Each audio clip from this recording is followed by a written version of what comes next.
Assalamualaikum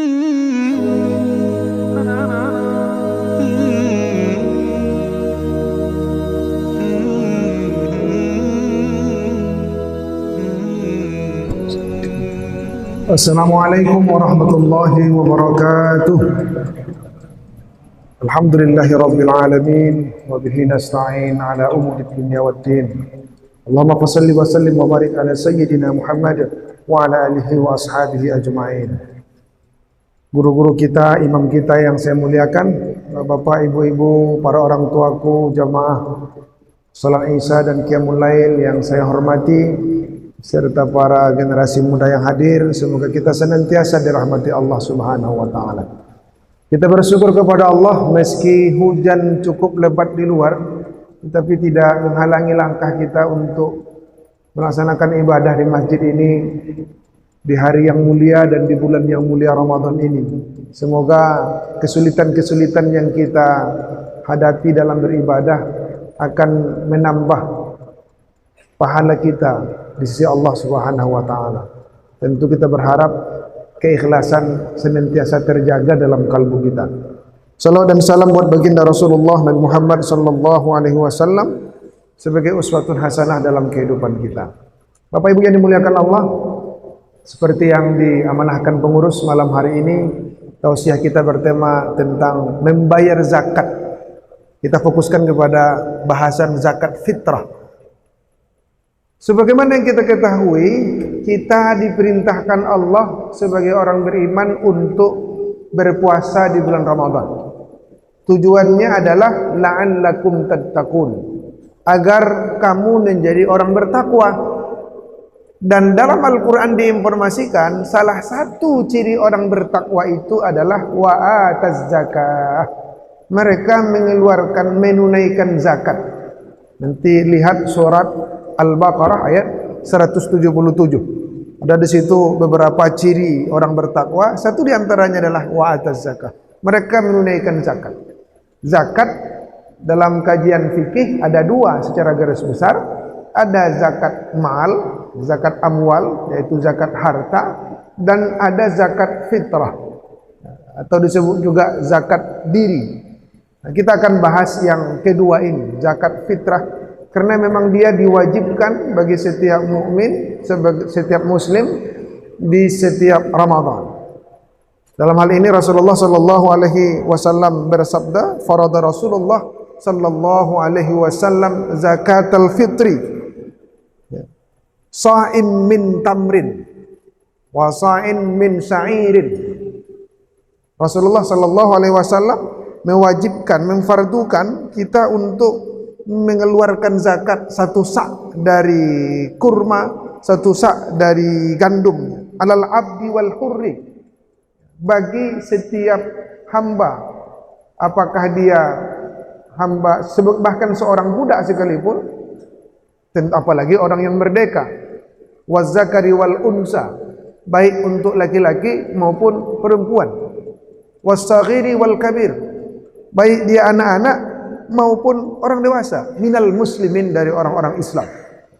Jadi ini kewajiban bagi setiap muslim, kondisinya apakah dia seorang yang merdeka, bahkan seorang budak yang tidak bisa berbuat apa-apa, yang tidak punya harta, tapi dalam konteks ini tentu dia akan ditanggung oleh majikannya untuk menanggung dia mengeluarkan zakat fitrahnya.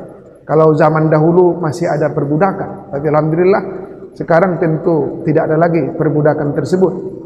Laki-laki, perempuan juga zakat fitrah. Bahkan yang anak-anak sekalipun yang baru lahir, dia juga harus mengeluarkan zakat fitrah. Yang penting dia adalah muslim. Lalu yang kedua, dia hidup di akhir Ramadan sekaligus mendapati awal Syawal. Jadi kalau ada anak yang lahir menjelang maghrib di akhir Ramadan, kemudian dia sampai dia tetap hidup memasuki Syawal itu sesudah maghrib, maka dia sudah wajib menunaikan zakat fitrah, harus dibayarkan zakat fitrah. Tapi kalau dia lahir sudah azan, berbuka, masuk malam takbiran, maka dia tidak wajib, karena dia tidak berada hidup di akhir Ramadan. Sebaliknya ada orang yang wafat sebelum maghrib, Jadi belum dia dapat Syawal gitu kan. Di akhir Ramadan itu, sebelum berbuka, sebelum tenggelam matahari, dia wafat. Maka orang yang wafat ini juga tidak diwajibkan untuk mengeluarkan zakat fitrah, karena dia tidak sampai hidup pada 1 Syawal itu. Maka dia harus hidup di Ramadan sekaligus malam Syawal. Maka dia wajib untuk mengeluarkan zakat fitrah. Meskipun dalam hukum secara fikih boleh tidak di awal-awal membayar zakat fitrah itu? Ya. Kalau istilah boleh, jaiz boleh dari begitu awal Ramadan sampai di ujung itu. Tetapi yang wajibnya tadi adalah ketika di penghujung Ramadan itu hingga kemudian sebelum khatib naik mimbar di 1 Syawal itu. Saudaraku yang dimuliakan Allah, dalam hadis ini dikatakan zakat fitrah itu berupa tamar atau kurma atau gandum. Tidak disebutkan beras, tidak disebutkan jagung. Tetapi para ulama kita tentu mengkiaskan hakikatnya adalah makanan pokok.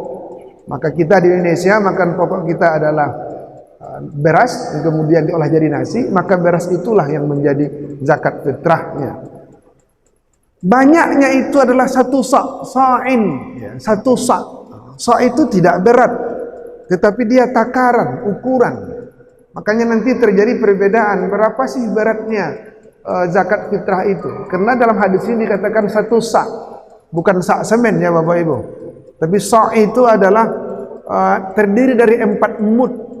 1 mud itu kira-kira kalau orang dewasa menampung 2 tangannya seperti ini, seperti orang berdoa, merapatkan kedua tangannya, maka di sini diletakkan makanan pokok, apakah kurma atau tadi kalau kita beras, itulah 1 mud. Maka banyaknya zakat fitrah itu 4 kali tempat tengadah tangan orang dewasa ini. Maka dia disebut 1 sa'. Jadi ini 1 tempat 2 telapak tangan dewasa ini 1 mud namanya. 4 kali dari tampungan telapak tangan ini namanya 1 sa'. Maka diperkirakan kalau dia dibawa ke beras, maka beratnya itu sekitar 3,5 liter atau 2,5 sampai 3 kilo. Kalau guru kita Ustadz Abdul Somad bilang 1 mud itu 750 gram malah. Jadi kurang 1 kilo ya. Jadi kalau dia 4 mud berarti 3 kilo. Maka dia menghimbau sebaiknya zakat fitrah itu ya 3 kilo beras. Tapi ada juga yang mengatakan cukup 2,5. Ya, karena tadi memang bukan beratnya yang kata Nabi, tapi ukurannya itu, takarannya itu 1 sa'. Apa yang dimuliakan Allah? Maka para ulama juga berbeda pendapat. Apa yang harus kita berikan ini? Apakah bolehkah uang atau harus beras saja? Sebenarnya para ulama-ulama mayoritas mengatakan memang ini sebaiknya adalah makanan pokok itu sendiri. Karena Rasulullah memang mempraktekkan demikian. Nabi tidak pernah mempraktekkan berupa dinar atau dirham. Maka mazhab Imam Syafi'i, Ahmad bin Hambal, Imam Maliki juga mengatakan memang harusnya makanan pokok itu. Akan tetapi jika ada saudara-saudara kita yang mengeluarkan zakat fitrah berupa uang, juga tak kita salahkan. Karena juga ada salah satu imam besar, yaitu Imam Hanafi. Mazhab Hanafi juga membolehkan jika zakat fitrah itu dibayarkan dengan uang. Karena dengan uang itu nanti orang-orang yang membutuhkan itu bisa pula memenuhi kebutuhan. Setelah ini dimuliakan Allah, kenapa ini difardukan? Apa sebenarnya manfaatnya zakat fitrah itu? Rasulullah Shallallahu Alaihi Wasallam dalam hadis juga mengatakan, farada Rasulullah Shallallahu Alaihi Wasallam zakatul fitri tuhratul lis-sa'im minal lahwi war rafas wa tu'matul lil masakin. Jadi ada 2 di situ fungsinya secara tegas disebut Nabi. Yang pertama adalah tuhratul, untuk mensucikan orang-orang yang berpuasa. Tuhratul lis-sa'im minal lahwi war rafas. Jadi makanya dia disebut dengan zakat fitrah. Fitrah itu bisa bermakna suci, kembali kepada jiwa manusia. Maka zakat fitrah juga disebut dengan zakat diri, di mana setiap diri manusia itu kondisinya lahir ke dunia ini dalam keadaan fitrah. Kullu mauludin yuladu alal fitrah fa abawahu yuhawwidanihi aw yunassiranihi aw yumajjisanihi. Hakikat manusia itu lahir di muka bumi ini dalam kondisi fitrah. Fitrah di situ beragam maknanya. Di antaranya adalah dia memiliki potensi baik, dia memiliki potensi bertuhan. Setiap manusia itu pasti cenderung kepada kebaikan, kebenaran. Dia menyembah Allah karena sebelumnya dia sudah berjanji kepada Allah, alastu bi rabbikum qalu bala syahidna. Bukankah aku ini Tuhanmu, kata Allah. Dulu kita sudah, ruh kita itu sudah menjawab, jiwa kita itu sudah bersaksi, bala syahidna, benar kami sudah bersaksi. Maka itulah fitrah manusia, cenderung kepada kebenaran. Hakikat manusia itu beragama, maka dia suci. Nah, tetapi begitu kita lahir, ada faktor-faktor lain yang membuat kita kadang-kadang melenceng atau tak sesuai, tak sejalan dengan fitrah kita itu. Apakah karena pendidikan orang tua yang keliru, atau lingkungan sekitar yang tak baik, atau godaan-godaan syahwat nafsu yang didorong oleh setan juga, sehingga akhirnya manusia itu bisa menyimpang. Karena di sisi lain Allah Subhanahu wa taala juga melengkapi, mengilhamkan pada diri manusia itu tidak saja ketakwaan, tetapi fa'alhamaha fujuraha wa taqwaha. Tapi justru dalam diri manusia itu ada takwa, tapi ada juga fujur, memungkinkan dia berbuat salah. Nah, oleh karena itu kita diperintahkan untuk berpuasa selama Ramadan. Kita tahu salah satu hikmah Ramadan itu adalah membakar, kan?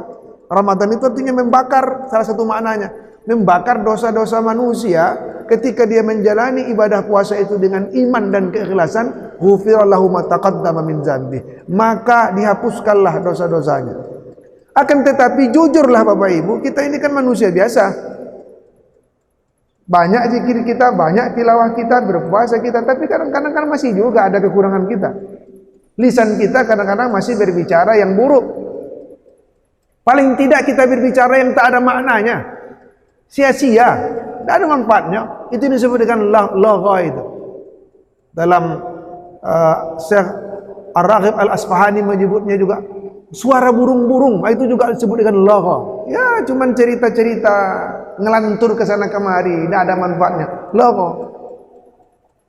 Atau malah kita melakukan rafas, pembicaraan kita itu jorok, mengarah ke kida-kida, ya, arah-arah ke persoalan-persoalan seksual misalnya, yang jorok, itu disebut dengan rafas. Maka dengan zakat fitrah itulah yang mensucikan itu. Maka kata Waqi' Al-Jarrah, zakat fitrah itu ibaratnya seperti orang yang sholat lalu dia lupa, lalu untuk menutupi lupanya dia harus melakukan sujud sahwi. Dengan adanya sujud sahwi maka sempurnalah kekurangan sholatnya. Begitulah kira-kira zakat fitrah itu analoginya. Karena kita ini manusia biasa, kadang ada juga kesalahan kita selama menjalani Ramadan itu. Maka dengan zakat fitrah maka disucikanlah, dikembalikanlah kita kepada hamba yang betul-betul tadi diampuni dosa-dosanya, sehingga dia tetap menjadi hamba yang fitrah. Bapak Ibu yang dimuliakan Allah, jadi ini menarik bahwa zakat fitrah itu mensucikan kalbu. Dan ternyata zakat fitrah itu bukan untuk Allah dengan seperti kita berzikir, salat, tetapi justru diberikan kepada orang lain. Maka hikmah yang kedua kata Nabi adalah wa tu'matal lil masakin. Zakat fitrah itu memberi makan untuk orang miskin. Memberi makan. Ini juga tadi yang membuat para ulama mengatakan sebaiknya memang makanan pokok. Kalau uang diberikan, jangan-jangan dibelikannya tak untuk makanan gitu kan. Dibelinya pula untuk pulsa.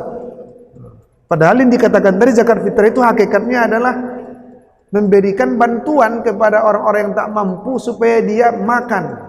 Makanya zakat fitrah juga disebut dengan zakat fitri. Fitri itu bermakna iftar, artinya berbuka. Maka seafdal-afdal zakat fitrah itu dikeluarkan memang di Syawal itu, masuk Syawal.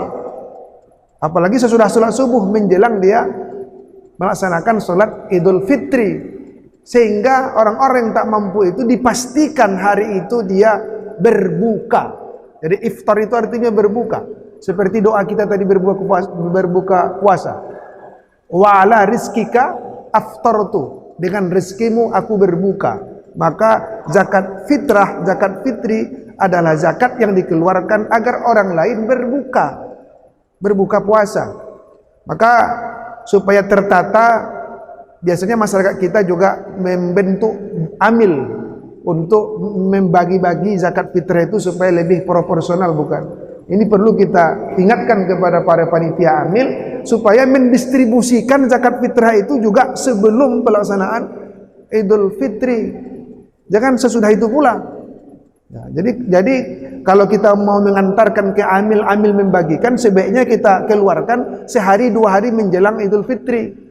Umar bin Khattab, Abdullah bin Umar juga pernah mengantarkan zakat fitrahnya 2 hari menjelang hari raya itu. Boleh, apalagi kalau dipakai amil, sehingga amil punya kesempatan malamnya sampai pagi mendistribusikan kepada orang-orang yang tidak mampu.